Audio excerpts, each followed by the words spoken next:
Hey guys, what is going on? In this video I am bringing you some alien weapons and their locations and how good they are. First off, I'm going to do it on the airport map. First up is the X-Pac mortar. You can find that down here in this little hidey hole in the corridor. And I chose to do this one first because I believe it's the best out of all the alien weapons.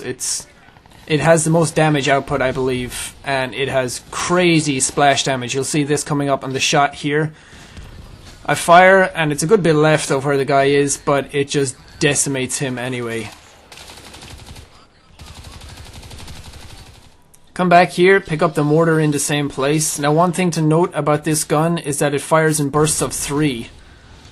You can see it fires three balls of blue every time, and it's usually one-shot kill. If any one of those blue balls hits a guy or hits near a guy, they're pretty much dead.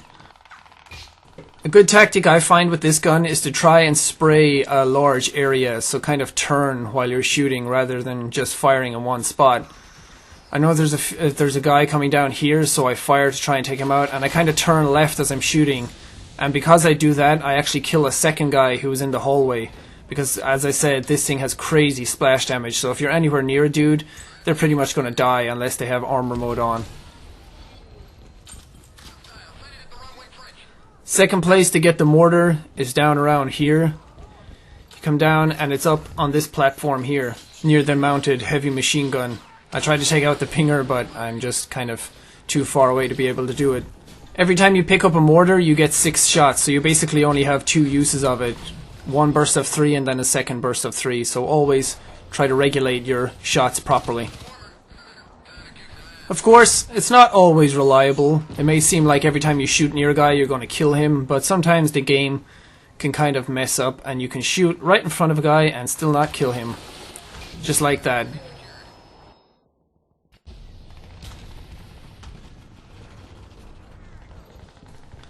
Of course, the biggest drawback to the mortar is how much screen space it takes up. I sometimes go into cloak when I pick it up just so I can kind of see more to the right of where I am through my cloaking ability, because this thing takes up pretty much half the screen when you have it equipped. So just keep an eye out and make sure nobody tries to flank you from the right. The next weapon I'm going to talk about is the Alien Bolt Sniper Rifle. This would be my first favorite gun, but I kind of suck with it. This thing fires one big giant bolt of electricity at an enemy, and you have 4 shots with it. It zooms in like this, and because it kind of fires slowly and it's one shot, one kill, you really have to have good aim with it. My aim is kind of bad whenever I'm sniping or using weapons of this sort, so I miss guys all the time. By just a little amount.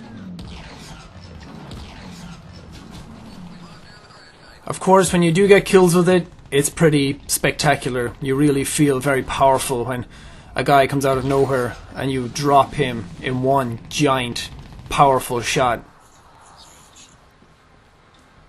It's a good idea, in my mind, to stay back when using this weapon. You don't want to rush in to the middle of a crash site or into the middle of a fight or getting close to guys with this, because it's a sniper rifle. It's supposed to be used at range, and it basically has no drop off or no range limit, so no point in rushing in.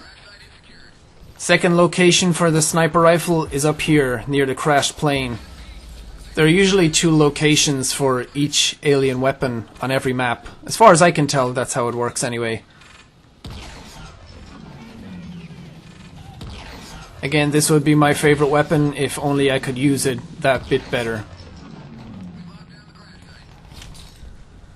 Of course, with any of these alien weapons, your movement is going to be severely reduced whenever you pick one up. There is a perk that you can get for your suit that lets you move faster with them equipped, but I don't think it's worth it to give up a perk just for alien weapons.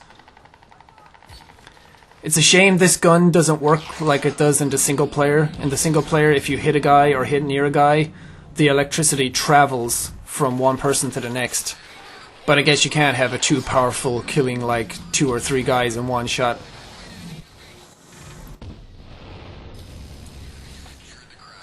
The best use I found for this rifle is to sit back near crash sites that the enemy have taken.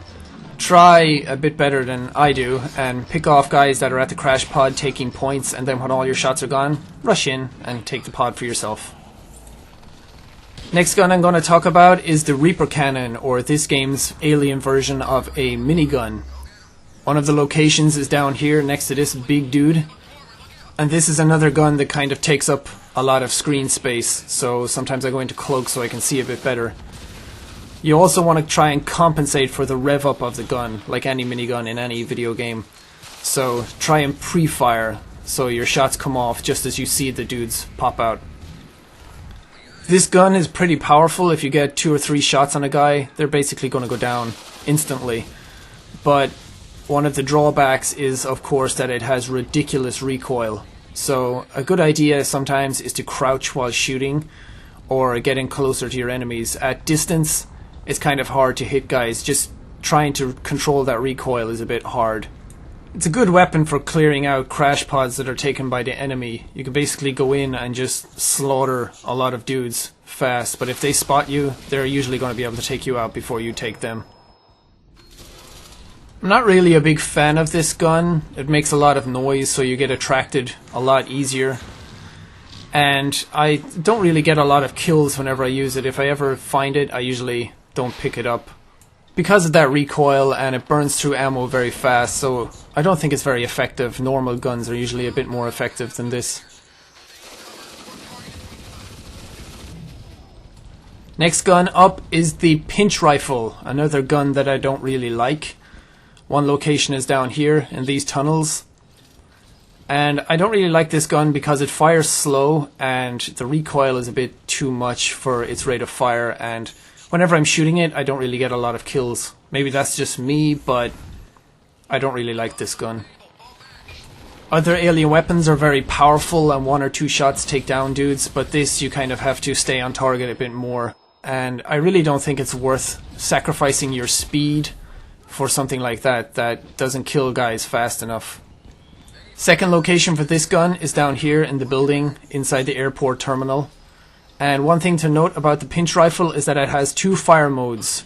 The main one, like you've been seeing, and then if you press 2 it goes into sort of a shotgun mode.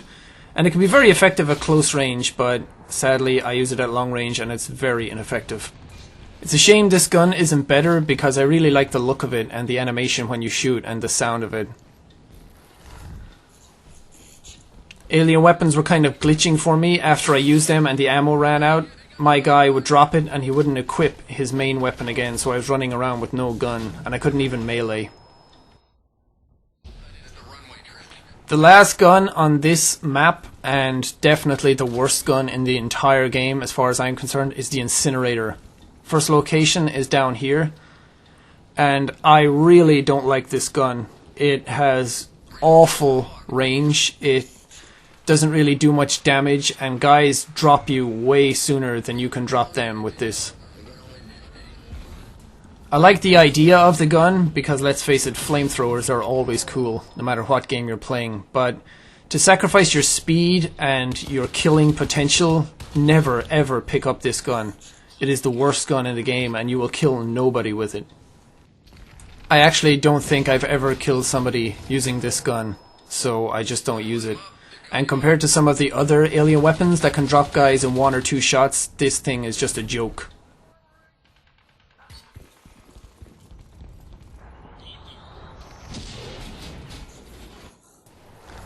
Second location for the gun is in the little shop here. I'm actually waiting for a guy to appear. I seen him the far side, so I don't want to rush in and get the weapon and then get myself killed. So I take him out first, and some of his buddies are up ahead, and even when I run up against a guy with a rifle who doesn't have that good of an aim, I light these guys up and neither of them go down. So just never pick up this gun. It's awful. Of course, you can't do an alien weapon video without using the biggest alien weapon in the entire game, the pinger. I really like the pinger, but only on certain maps. This map isn't the best for it, because to get into the action, you kind of have to walk around this trench area. And if guys are in the airport itself, you can't get in, you can't do anything with it. You saw the first spawn location for this. The second one is where I'm walking by now. So sometimes it'll drop over where it was, and sometimes it'll drop there. And thankfully this pod drops outside, so I can get in and I can cover a good bit of an area with this and get a few kills. But again, if the pod drops inside, then you basically have no hope of killing anyone. There's no point even using it. The pinger has 3 attacks. The little machine gun type of attack with left mouse, and then it has a missile projectile type of attack with the right mouse, and it has a good bit of splash damage. And then it has the ping attack, which you basically just slam down and kill anyone that's standing around you or trying to take your pinger. It can be very effective on some maps, but on this map it's kind of half effective because half of the map is inside and half of the map is outside. So that about wraps it up for alien weapons. All the weapons are the same on every map. You have the Mortar, you have the Reaper Cannon, the Pinch Rifle, and the Incinerator. They just spawn in different locations. So if you guys want, I will do videos showing the locations of all the alien weapons on all the maps. If there is some other part of the multiplayer that you would like to see, let me know and I will cover it too. And thanks for watching. If you liked the video, just hit the little likey like button. It doesn't take a lot of time. Go on, do it. If you want to see more of these types of videos, please subscribe and stay tuned. I will definitely be covering more Crysis 3 and some other games in the future. So thanks for watching guys, and I will see you all in the next video.